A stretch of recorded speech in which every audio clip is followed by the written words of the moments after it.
Hello, my dear friends. Today, when you're decluttering, I want you to start small. If this is new to you and it's overwhelming, start small. Don't try to do everything at once.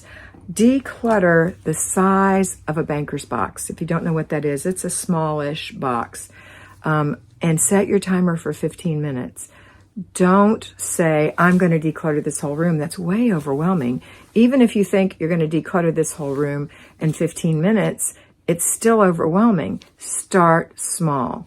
So today, when you're decluttering, let's say we're working in the living room, because that is the zone we're in, the living room, and you want to declutter the electronics, and you open up that cabinet and there's just wires everywhere. Start smaller. So I'm going to declutter this shelf. Okay? So start small, keep it contained, change your attitude about it. Don't overwhelm yourself. It's not a mountain, it's just a little hill. Have a great day.